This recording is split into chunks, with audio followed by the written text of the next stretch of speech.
Estamos hoy día con Antonio Zambrano del Movimiento Ciudadano Frente al Cambio Climático, MOCIC, con quien vamos a conversar sobre el reciente pronunciamiento que han emitido a puertas de la COP24 de Polonia.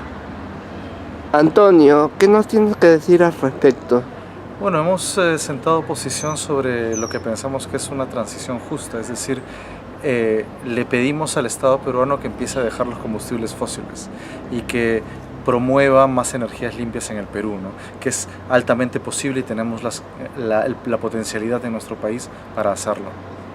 ¿Cuál es la realidad sociocultural que se vive actualmente en el tema de combustibles fósiles? Bueno, tenemos muchos problemas en la Amazonía Norte, ¿no? Sabemos que más de 45 años que se explota petróleo en nuestra Amazonía y no ha traído beneficios para las sociedades, especialmente los pueblos indígenas tradicionales que viven en toda la selva. Entonces, nosotros hacemos un pedido al Estado peruano, pero al mismo tiempo exigimos que se resarzan los daños cometidos y que se empiece a dejar el combustible fósil bajo tierra, especialmente porque sabemos que es parte de nuestras contribuciones nacionalmente determinadas y en el planeta en su conjunto, las Naciones Unidas está de acuerdo en que es una acción necesaria. ¿Qué medidas suscriben para enfrentar el problema de los combustibles fósiles? Bueno, se tiene que cambiar de matriz energética, es decir, se tiene que empezar, en particular en nuestro país, lo que es posible es empezar a industrializar el sector solar, ¿no? Es decir, podríamos empezar a instalar una industria de paneles solares en nuestro país y generar ingresos, puestos de trabajo, y al mismo tiempo ir reemplazando espacios donde el petróleo es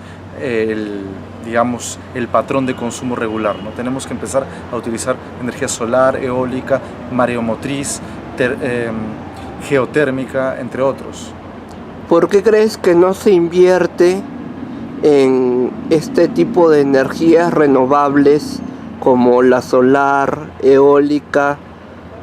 Hay un sector grande de empresas que desea invertir, pero no existen políticas de promoción como existen en la mayoría de otros países que permitan, así como se subvenciona el petróleo en el Perú, como en prácticamente todos los países del mundo, que promueva el uso de energías renovables. No existe esto en el Perú y debería empezar a regularse. Si bien es cierto, tenemos un par de políticas ya que están intentando implementarse, son de muy lento y un techo muy bajo, ¿no? Entonces deben haber verdaderas políticas de promoción en nuestro país. ¿Qué tipo de políticas de promoción serían aleccionadoras e ideas fuerza para comenzar a arrancar este proyecto? Se debería permitir que las familias, por ejemplo, las casas, los edificios puedan empezar a contar y haber diferentes tipos de programas sociales o programas de electrificación y subvención descentralizada, ¿no? Es decir, que nosotros nos permitan pagar, así como pagamos mensualmente el consumo eléctrico, también pagar la instalación de servicios de paneles, por ejemplo, fotovoltaicos en las casas o en los edificios por partes, ¿no? Créditos a la implementación de sistemas fotovoltaicos, entre otros. En realidad hay muchísimas posibilidades para desarrollar ahí una industria. ¿Crees que el Ministerio del Ambiente está cumpliendo a cabalidad su trabajo, su función, su labor? Lo intenta, pero tiene o ha dejado de tener en los últimos años muchas de sus funciones rectoras, ¿no? Que era justamente la fuerza de poder normar o poder legislar, perdón, no legislar, pero por lo menos ser el ente rector de la política frente al clima. En cambio, el Estado peruano fragmenta esto en todos los ministerios. Entonces, el día de hoy no contamos con un Ministerio de Medio Ambiente que norme sobre todos los demás alrededor de los estándares ambientales y estándares frente al cambio climático, ¿no? ¿Cuál es la coyuntura que existe actualmente a puertas de la COP24 en Polonia?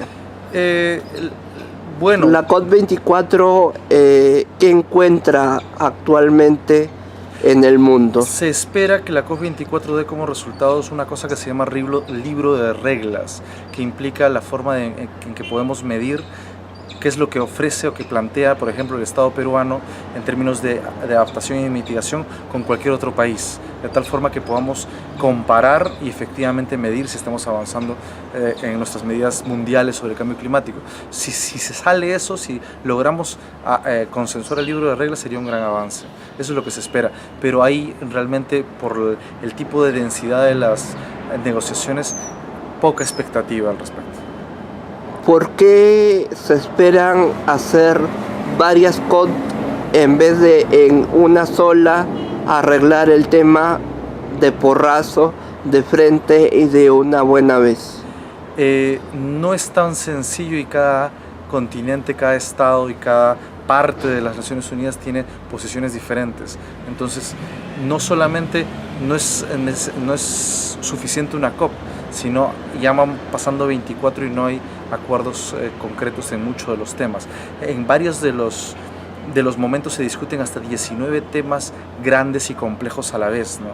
Desde los océanos, daños y pérdidas, mitigación, adaptación, financiamiento. Entonces, cada uno de los puntos y a veces cada palabra se discute intensamente, no es una cosa sencilla. Y se reúnen no solo en las COP, sino varias veces antes, en reuniones que se llaman intersesionales. Entonces, son temas muy complejos que ni siquiera la ciencia tiene algunos datos precisos para tomar decisiones concretas, ¿no?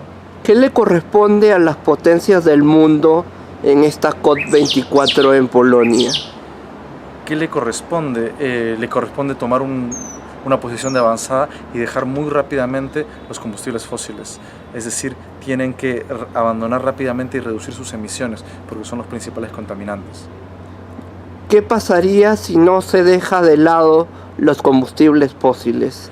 ¿Cuál sería la peor consecuencia o el peor escenario al cual deberíamos de enfrentarnos? El peor escenario plantea que dentro de alrededor de 12 años, según el IPCC, vamos a superar la línea roja de inevitabilidad del cambio climático grave, ¿no? Es decir, vamos a sí o sí superar el 1.5 y quizás superar los 2 grados centígrados, y eso traería consigo que muchos de los ecosistemas del planeta colapsarían, ¿no? O se verían en riesgo grave. ¿Cómo el Perú puede colaborar y participar activamente en la COP24 y en las actividades que se despliegan y se desarrollan? Bueno, allá en este momento ya tenemos una delegación del Estado peruano y nosotros mismos vamos a viajar, algunos de nosotros, para intentar ejercer ahí alguna presión al Estado. Y acá el día de mañana vamos a tener una movilización el 6 de diciembre a las 8:30 de la noche, una movilización en bicicleta ahí en el Parque Kennedy, y vamos a recorrer varios distritos de la capital justamente para llamar la atención al respecto, ¿no? ¿Crees que la participación de países en desarrollo, subdesarrollado y tercermundistas es fundamental y esencial en el mundo actual frente al cambio climático, teniendo en cuenta una conciencia ecológica activa? Sí, hay una cosa que se llama el grupo G77 más China, que es el grupo de todos los países que se consideran o en su desarrollo, en realidad se les considera países del anexo B, que en el protocolo de Kioto eran todos aquellos los que no habían ocasionado el cambio climático, los que no eran grandes generadores de gases de efecto invernadero, y ellos tienen efectivamente una voz que decir, porque son los más afectados, ¿no? Entonces ellos justamente han planteado la posibilidad de generar mecanismos como el de daños y pérdidas, que son mecanismos a considerar todo lo que están perdiendo los países en desarrollo por este fenómeno, ¿no? Entonces efectivamente su voz es sumamente importante. Gracias. Fue Antonio Zambrano del MOSIC, del Movimiento Ciudadano Frente al Cambio Climático, con quien hemos hablado sobre la COP24 en Polonia, el pronunciamiento y otros temas de interés que a cualquier activista y responsable en temas medioambientales le puede interesar. Okay. Gracias. Muchas gracias.